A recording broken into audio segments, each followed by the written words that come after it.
የሕዝብ ተወካዮች ምክር ቤት በ39ኛ መደበኛ ስብሰባው የፌዴራል ዋና ኦዲተር መስሪያ ቤት የመንግስት መስሪያ ቤቶች የ2016 በጀት ዓመት ሂሳብ የፋይናንሻል ህጋዊነትና የክዋኔ ኦዲት ሪፖርት ላይ ተወያይቷል። የፌዴራል ዋና ኦዲተር ወይዘሮ መሰረት ዳምጤ 39 የክዋኔ ኦዲት እንዲሁም በወቅታዊ ሁኔታ ከተቋረጡ 6 መስሪያ ቤቶች በስተቀር በ163 የፌዴራል ባለበጀት መስሪያ ቤቶች የተከናወኑ ኦዲት ግኝቶችን ዝርዝር ሪፖርት ለምክር ቤቱ አቅርበዋል። በኦዲት ውጤቱም 10 ተቋማት የጎላ ችግር ያለባቸውና ተቀባይነት የሚያሳጣ አስተያየት የተሰጣቸው መሆኑን በሪፖርት ተጠቁሟል። ከህግ ውጭ የተፈጸሙ ግዢዎች፣ የበጀት አጠቃቀም ጉድለቶች እንዲሁም ለተፈጸሙ ክፍያዎች ህጋዊ ሰነዶች ያለማቅረብና የጥሬ ገንዘብ ጉድለት ዋና ዋናዎቹ ጉድለቶች መሆናቸውን ሪፖርቱ አመልክቷል።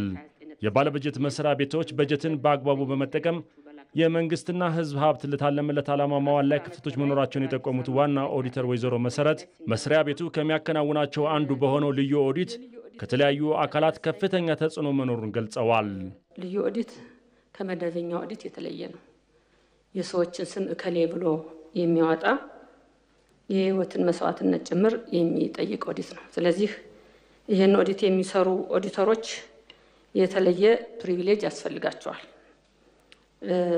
ትንቅንቁ ከኦዲት ከሚደረገው ሰው ብቻ ሳይሆንም ከኛ ተቆጣጣሪ ከምንላቸው ተቋምም ጭምር ተግዳሮት ያለበት ነው።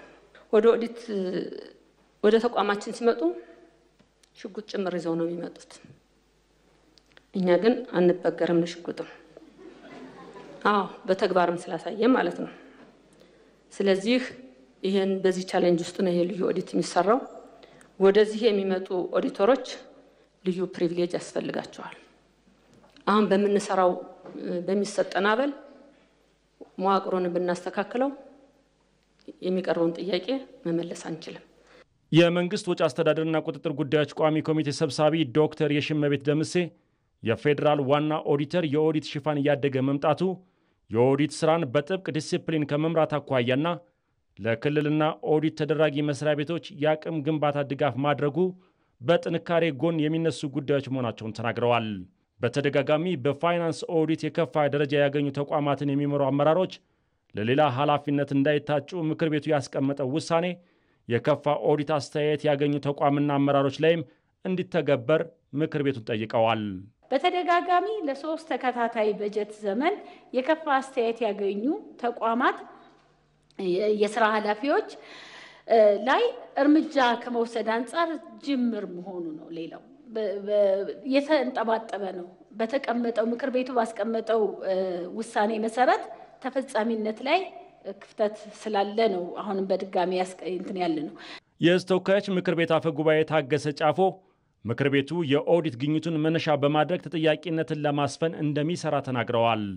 እያንዳንዱ የሚሰራው ነገር ተቀምጧል። ቅጣቱም ጭምር አስቀምጠናል። ስለዚህ በዛ አግባብ ተጠያቂነትን ማረጋገጥ ይኖርብናል። ኦዲት ሪፖርቱ ላይ ዋናው ላይ ብቻ ሳይሆን በዝርዝር ሪፖርቱ ላይ የተቀመጡ ጉዳዮች እያንዳንዱ ተቋም የሚገልጹ ጉዳዮች ጭምር ያሉ ስለሆነ ይህም በመያዝ በ2000 ቅድም ያስቀምጡ በ2018 ዓመተ ምህረት አሁን የምንጀምረው እቅድ ውስጥ ይሄን አካተን እያንዳንዱ ይሄ ሪፖርት ላይ የተቀመጡ ጉዳይ የት እንደደረሰ ማረጋገጥ ይኖርብናል ማለት ነው። ማጠቃላይ አስተያየት ላይ የተቀመጠው እርምጃ በተደጋጋሚ ለውጥ ያላሳዩ ደረጃውን በህጉ መሰረት እርምጃ እንወስዳለን ማለት ነው። ያን ማድረግ ይኖርብናል። ይሄ ፖለቲካዊ እርምጃ ይመለከታል፣ አስተዳደራዊ እርምጃ ይመለከታል፣ ህጋዊ እርምጃ ይመለከታል። እነዚህን አቀናጅተን እርምጃዎች እንዲወሰዱ እናደርጋለን። በፌዴራል ዋና ኦዲተር የተከናወነው የኦዲት ዝርዝር ሪፖርት የተለያዩ ተቋማት ሂሳብ ከፋይናንሻል ህጋዊነትና የክዋኔ ኦዲት አንጻር ያሉባቸውን ጉድለቶች ሰፋ ባለ ዝርዝር ምክር ቤቱን ጨምሮ ለሚመለከታቸው የውሳኔ ሰጪ መስሪያ ቤቶች መቅረቡ ተገልጿል።